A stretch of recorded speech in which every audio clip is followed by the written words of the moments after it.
If I might, just before we do Birkat Hamazon, I know people have places to go and things to do, but Dayan Kada was supposed to speak before, but he ran out to give his shiur.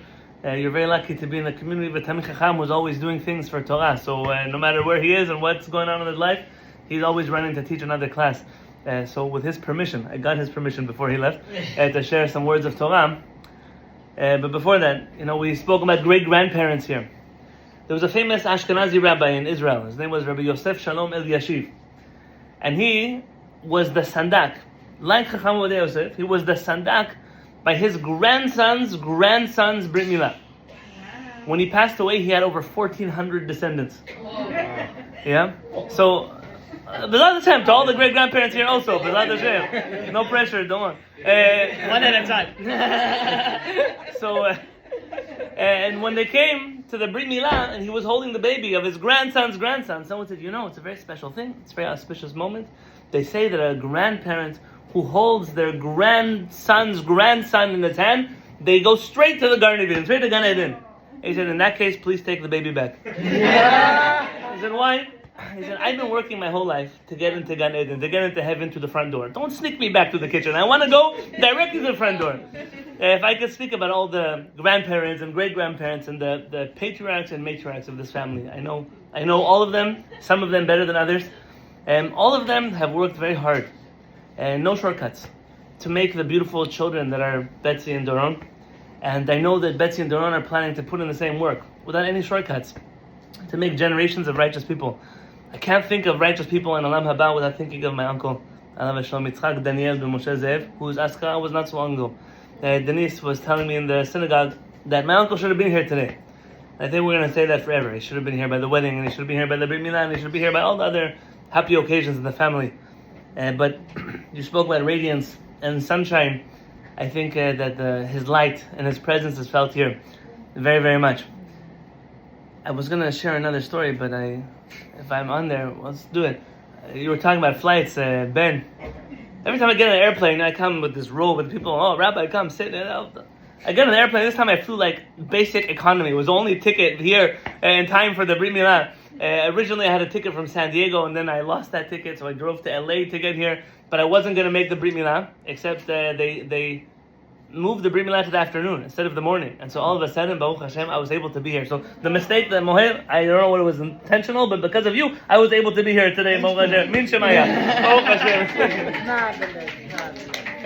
They say a rabbi was getting on the airplane, and I don't want to tell you what kind of rabbi I am in London. I have to be careful what I say. So he saw that the seat they gave him was right next to a young lady, and he preferred not to sit for a 12-hour flight next to this lady. So he started to ask questions if he can move, and Rabbi, we don't let you make troubles on the plane.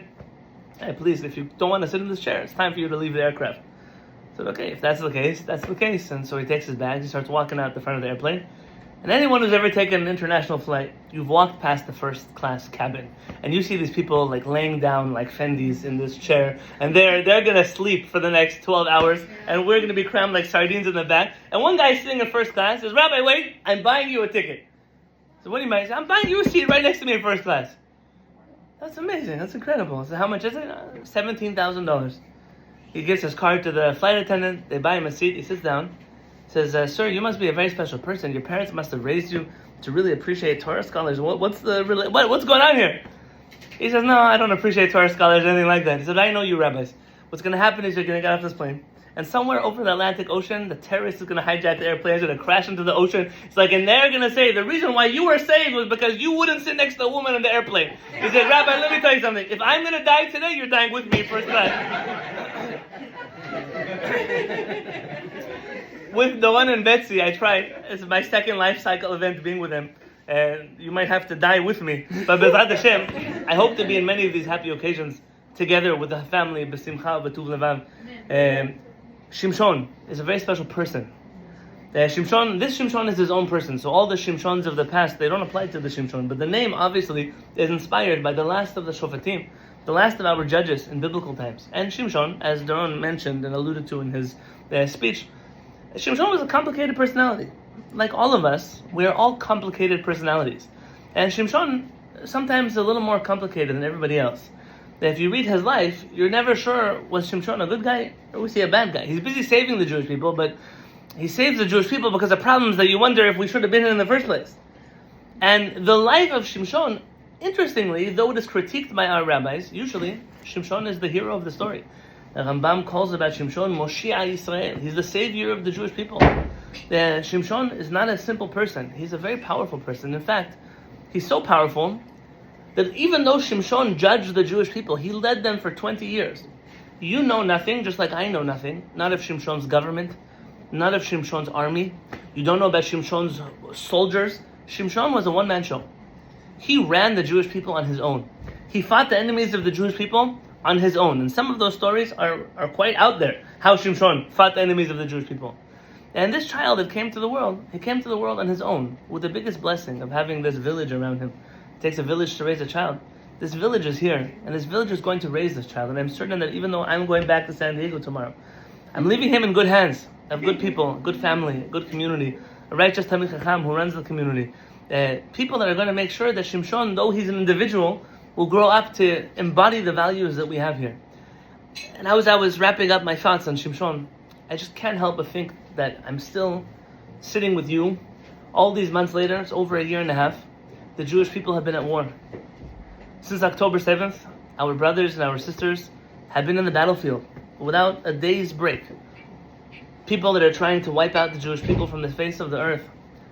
I think if there ever was a generation that needed a Shimshon, if there ever was a generation that needed heroes that could stand up for the Jewish people, heroes that could defeat our enemies, heroes that could give peace and tranquility back to the world, sometimes through making difficult decisions, this generation is definitely a generation that needs a Shimshon. It needs that kind of hero. I had an exit joke that I was going to tell you about heroes, and now in my mind is still, I'm jet lagged also.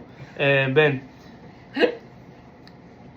What can I tell you? I have to keep it for another time.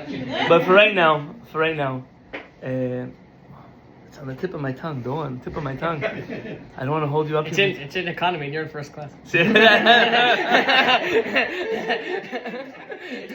Harav Kook. This is the story. Harav Kook, and I've never actually spoke about Britain and Zionism in the United Kingdom before, so I hope I know how to speak about it properly. In the United States, we speak about this country a little differently than we speak about this country when we're in this country. In Israel, as you know, when we were founding the state of Israel, Yom HaTzmaut is this week, God willing. It's coming to celebrate with us over 76 years, Baruch Hashem, that we are celebrating together as a sovereign nation in our homeland. It's a precious day, a day for the whole Jewish people to celebrate. Yom HaTzmaut was a struggle, even inside of the Jewish community. Do we want sovereignty? Do we want our own homeland? Do we want our own soldiers to protect us? And a lot of us forget that in the Jewish community that wasn't something that everybody wanted. And Harav Kook, alav shalom, when he was the chief rabbi of then British Mandate Palestine, he saw how much respect the Jewish community gave to all the British officials that came over to Palestine, to Israel at the time, and how little respect was given to the leaders of the Zionist movement. And he was once at a Berit Milah, and he said the following story. He said, when the baby comes to the Berit Milah, everybody starts singing. Here there's a different tune. But it's very similar to the Moroccan tune, just like slower. Like if we do 80 miles an hour, it's like 20 miles an hour. It's like a very slow version of that. You can say that about all Moroccans. Oh, well, very good. Okay, so it's like that. I was with the Gibraltarians. They just pray faster than the Moroccans. It's similar, a little faster. Baruch Hashem, all of the songs, Yishalom Vechelenu, all the songs, the baby comes out, we're singing, we're dancing, everyone's standing up. When the baby leaves, nothing happens. No singing, no dancing, silence. Harav Kook said the Jewish people have a big problem. We respect the baby when he comes in because he's not Jewish yet. He doesn't have a Berit Milah. Because of that, we sing for him and we dance for him and we stand up for him. He said, but the moment we circumcise him, he's part of the Jewish people. He can leave the room. Nobody's looking at him anymore. In this war, in this story, it's important for the Jewish people, not just, it's good to respect the whole world, it's good to dance and sing for the whole world. We are at peace for the whole world. We want peace everywhere, in heaven and on earth. But it's very important, in a time of national crisis like we're in right now, that Am Yisrael must stick together.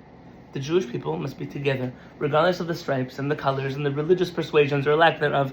We only have each other.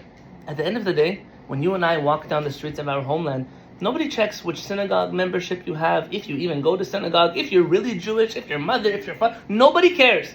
If you're just even a little bit Jewish, then you're already my enemy. And that means that Israeli soldier that comes with a green uniform and a Star of David on his shoulder, for the first time in 2,000 years, we have Israeli soldiers, Jewish soldiers with Stars of David on them. By the way, they might not also all be Jewish. It's a very special thing. But they are warriors of the Jewish people like Shimshon. You and I live in a marvelous generation. It's a generation where we don't just have one baby Shimshon, we have hundreds and thousands of Shimshons that put their lives on the line every single day for us. And I'm blessing this baby Shimshon. He's a hero. He will be a hero. But I bless him that by the time he hits the age of Bar Mitzvah and the age of 18, we won't need any more wars. There won't need to be any more soldiers. We'll already be living in peace. B'ezrat Hashem, B'siman Tov ben balanu. The song says, B'siman Tov, a boy came to us, B'yamav yevo hagoel, in his day shall come the Redeemer. B'ezrat Hashem. Mazal Tov. Siman Tov, Mazal Tov, Mazal Tov.